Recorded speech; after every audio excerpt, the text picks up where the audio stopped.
My name is Andrew Mcattee and I'm from London, but more to the point from Walthamstow in London. I don't think I strictly follow the narrative of just simply being a graffiti artist, and I don't think I either follow the narrative of just simply being a mainstream artist. In a way, almost like abstract pop. Quite often for me, there's 50% of the process of making a piece of artwork. I don't actually like what I'm making. So I'm looking for that gear shift. It's almost like touching on a nerve or finding a power source, and the painting changes in nature.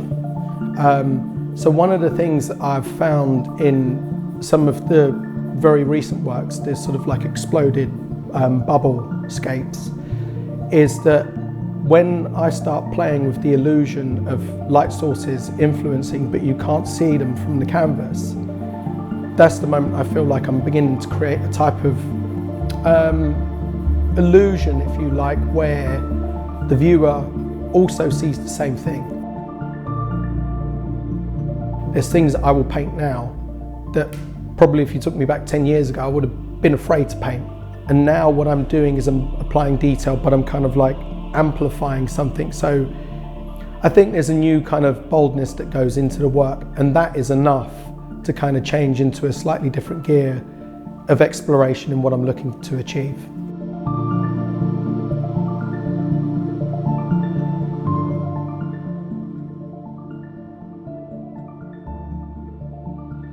But I sort of feel that there's a great history to the place, and that's sort of like really what I picked up on in a great way.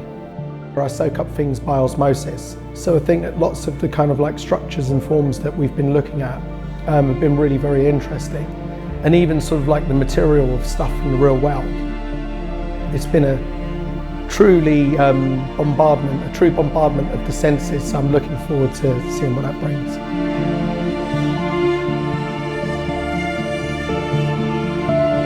It was the most extraordinary experience because I felt like I had witnessed something that, in the oddest sense, it was like witnessing something I already knew was there, and of course I didn't know it was there.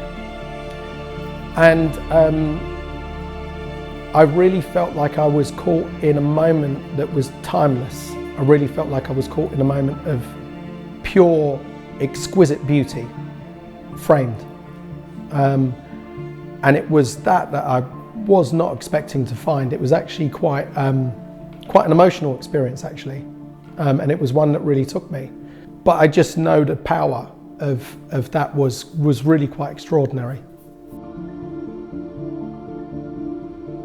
It took me in my thoughts to, I suppose, what the artist was thinking, how the artist picked out the location, but also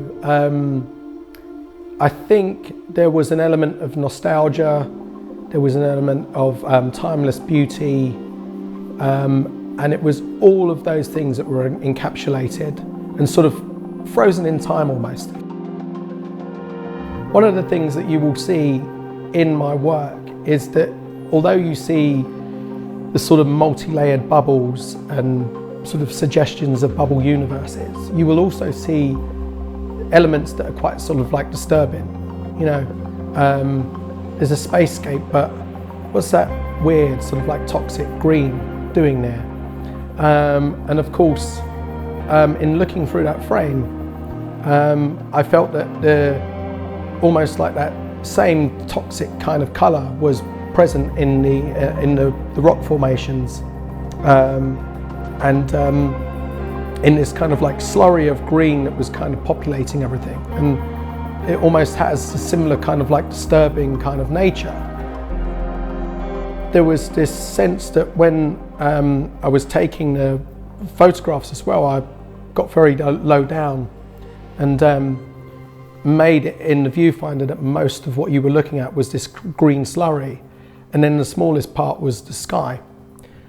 And that for me is kind of like a bit like how Gerhard Richter would look at things, he would sort of suggest that there was something in nature that on one hand was, you know, beautiful and sort of could be contrived as, or sorry, considered as being disturbing in nature, but also that kind of like that final little clip of just a bit of skyscape.